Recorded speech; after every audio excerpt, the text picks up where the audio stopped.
Hey guys, a very good day to you all. In this video, we are going to understand the inadequacies of the octet rule.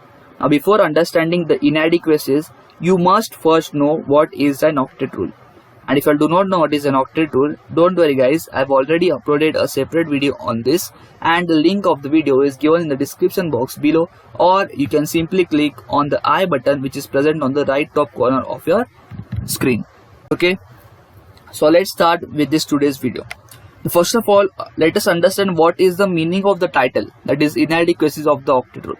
In simple words, it means the properties which octet rules failed to explain. In simple words, properties which octet rule fails to explain. Okay. So we are going to understand 5 inadequacies in this video. Okay. So let's start with this video. Now guys, let us quickly revise what is an octet rule. I hope you all know what is an octet rule, but let us quickly revise it. So octet rule tells us that there must be 8 electrons in the outermost energy level. And why there must be 8 electrons in the outermost energy level? To attain a stable electronic configuration. So this is what is a basic principle of an octet rule. Okay, so guys, let us understand now the first inadequacy. The first inadequacy is incomplete octet. So guys, we are going to understand this first inadequacy with the help of an example. So guys, the example that we are going to consider to understand the first inadequacy is formation of BeCl2. Now to understand the formation of BeCl2, first of all, you must know how to write the electronic configuration of Be. Now guys, can I say that the electronic configuration of Be is nothing but 1s2, 2s2, and the electronic configuration of chlorine Cl is nothing but 1s2, 2s2, 2p6, 3s2 and 3p5. Now guys, let us draw the atomic structure of beryllium first. So obviously in the center there will be a nucleus, and in the nucleus there will be 4 protons. Why 4 protons? Because the atomic number of Be, beryllium, is 4. Now guys, in the first energy level, can I say there are 2 electrons present? And in the second energy level, again there are 2 electrons present. So this is how an atom of Be is going to look. Diagrammatic representation of Be atom. Now obviously for BeCl2 you require 1 Be atom and you require 2 chlorine atoms. So guys, let us draw the 2 chlorine atoms over here now. I am drawing them with the help of another color so that it is easier for you all to distinguish afterwards.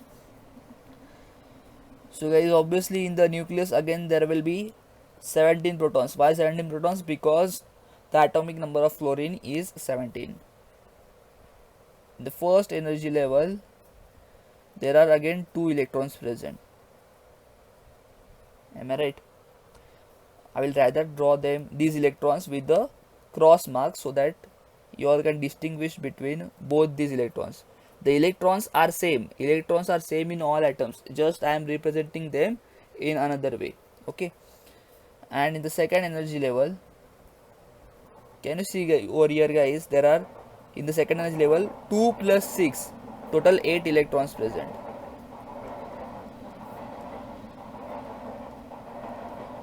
And in the third energy level, that is the outermost energy level, there are 2 plus 5, total 7 electrons present. Okay, done. Now as mentioned earlier, we require 2 chlorine atoms. So let us quickly draw another chlorine atom over here. Where should I draw? Over here also. In the first energy level, 2 electrons. In the second energy level, 8 electrons. And in the third energy level, 7 electrons.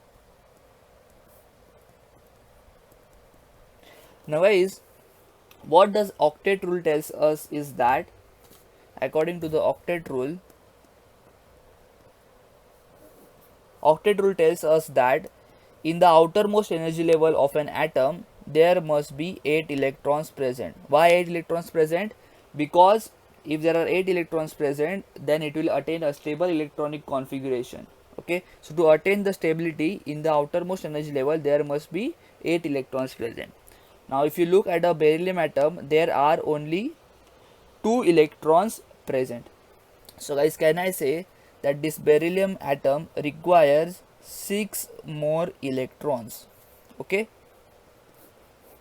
whereas these both chlorine atoms require 1 electron each. Why do they require 1 electron each?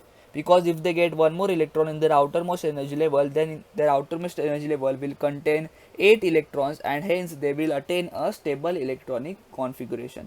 So these both atoms require 1 electron each, and this Be requires 6 more electrons.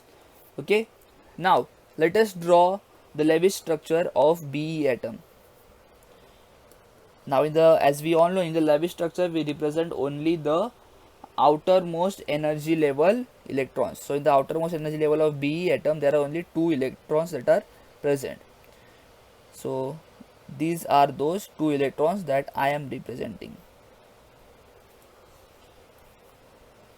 Okay, so we have got a Lewis structure of Be atom. Now in this chlorine atom, in both these chlorine atoms, guys, can I say there are 7 electrons that are present in the outermost energy level. So this is how you represent the Lewis structure of chlorine atom. Now since there is one more chlorine atom, so I am drawing it once again.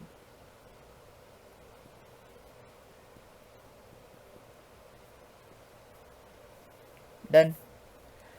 Now guys, if you all do not know how they are going to form a covalent bond, I have already made a separate video on this. You can find the link in the description box below, or you can simply click on this I button which is present on the right top corner of your screen. Okay, so guys, now let us see how these 3 atoms are going to combine with each other and going to form a covalent bond. Okay, so first of all, what I am going to draw, I am going to draw the center atom, that is beryllium, and these are the 2 electrons of beryllium. Am I right? See these 2 electrons. Now what I am going to do, I am going to draw a chlorine atom, and now observe carefully. See this 1 electron of chlorine over here, then the upper 2 electrons, the lower 2 electrons of chlorine atom, and the side ones 2 electrons I am drawing over here. Okay, now similarly for this chlorine atom, see this 1 electron as it is, then the upper 2 electrons, lower 2 electrons, and the side ones 2 electrons. And guys, this is how the beryllium is going to form a bond with 2 chlorine atoms.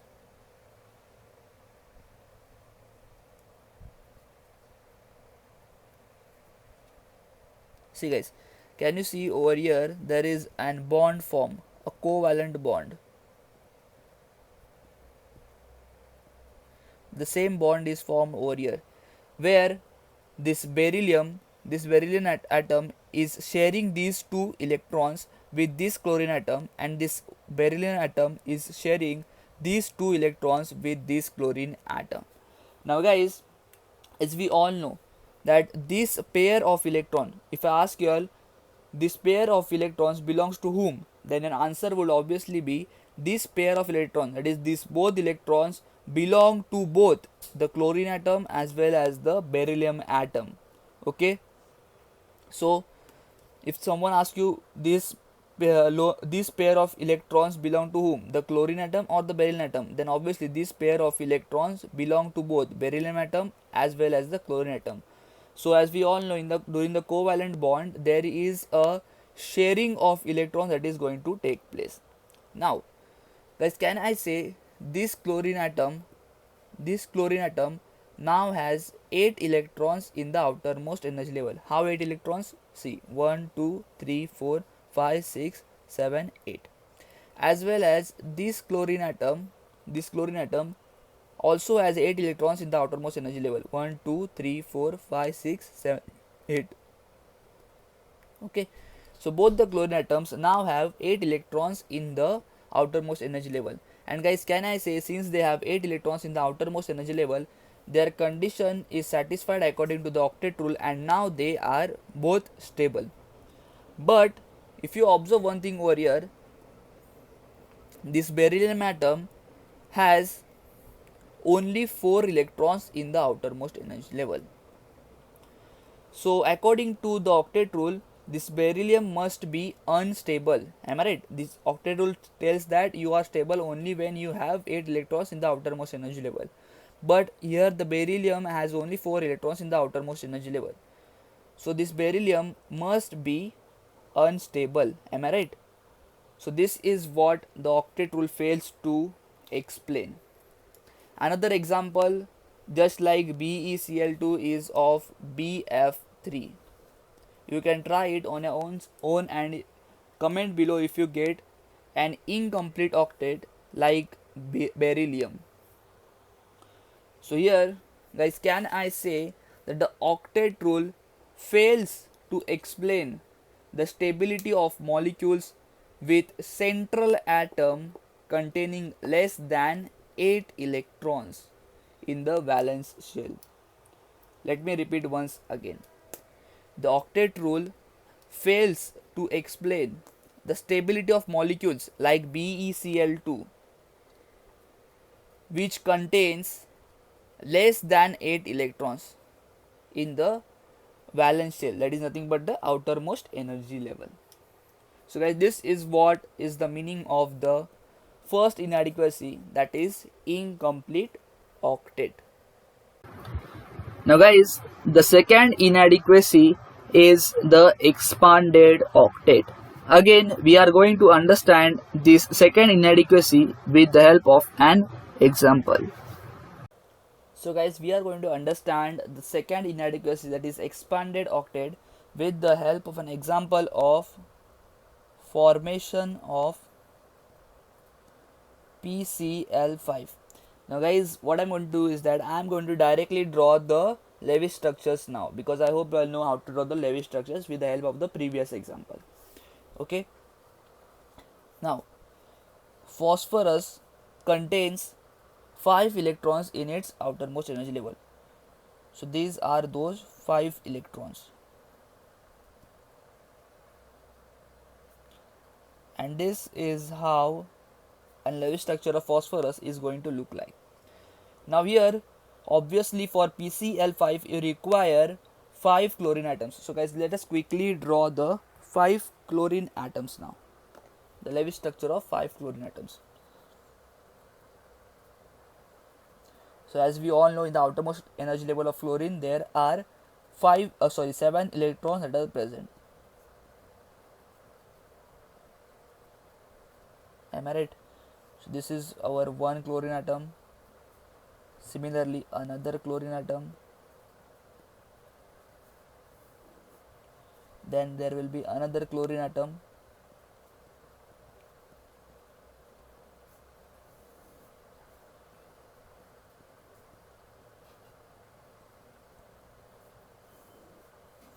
And the last chlorine atom. Okay, now let us see how PCl5, these 6 atoms are going to form a covalent bond. Okay,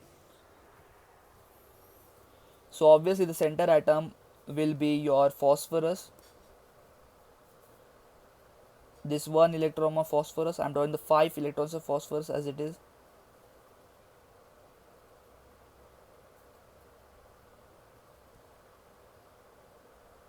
Done. Now let us consider this chlorine atom. Okay, so this 1 electron of chlorine,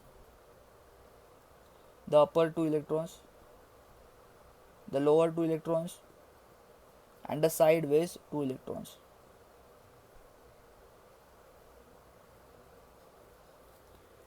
Then let us consider this chlorine atom. In this chlorine atom, this 1 electron, the upper 2 electrons, the lower 2 electrons, and the sideways 2 electrons.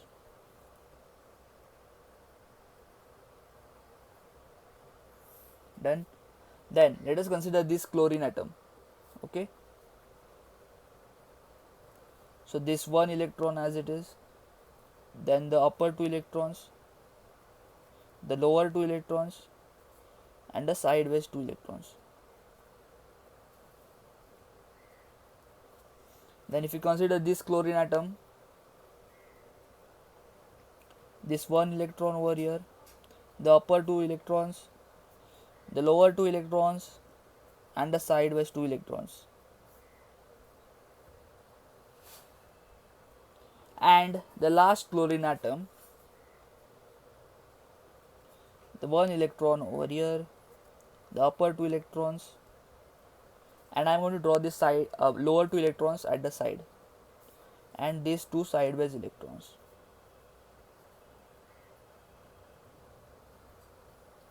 Done. Now this is how they are going to form a covalent bond. So guys, if you see over here, the phosphorus atom is sharing these 2 electrons with one chlorine atom, these 2 electrons with the second chlorine atom, these 2 electrons with the third chlorine atom, these 2 electrons with the fourth chlorine atom, and these 2 electrons with the fifth chlorine atoms. So it is forming a covalent bond with 5 different chlorine atoms, and as we all know, in the covalent bond there is a sharing of electrons that takes place. Now guys, can I say in the outermost energy level of this chlorine atom there are 1 2 3 4 5 6 7 8 electrons present. You can count. Again, in this chlorine atom there are 8 electrons present. For this chlorine atom there are 8 electrons present. Again, for this chlorine atom there are 8 electrons present, and for this chlorine atom also there are 8 electrons present. But if you observe one thing carefully over here, for this phosphorus atom, in the outermost energy level there are 1 2 3 4 5 6 7 8 9 10 electrons present. Now guys, here this PCl5 is a stable compound or a stable molecule, and in the phosphorus there are 10 electrons present. But what octet rule tells us is that you are stable when there are 8 electrons present in the outermost energy level.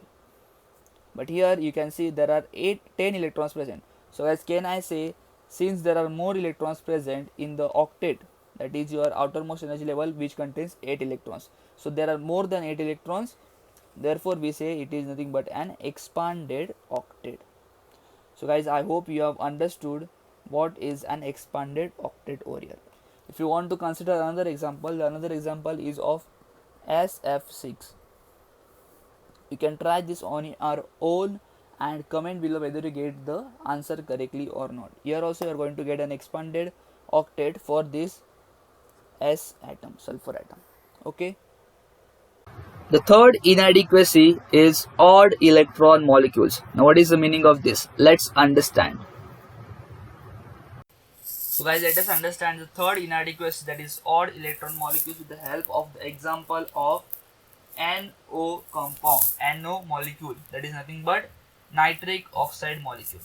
Okay, so obviously you require a nitrogen atom. Now the Lewis structure for nitrogen atom contains 5 electrons in the outermost energy level. Done.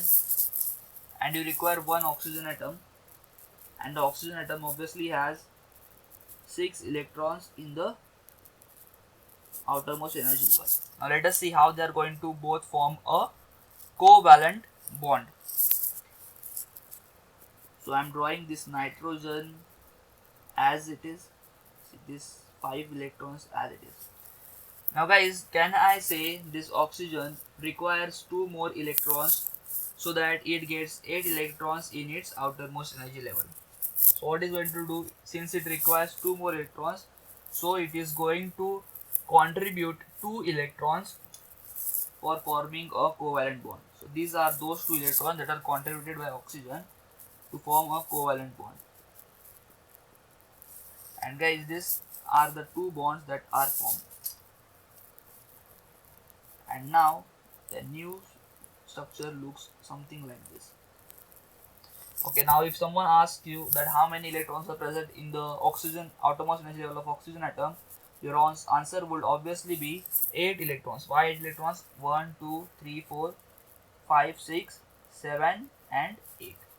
And if someone asks you how many electrons are present in the outermost energy level of nitrogen atom, there are 1, 2, 3, 4, 5, 6, 7.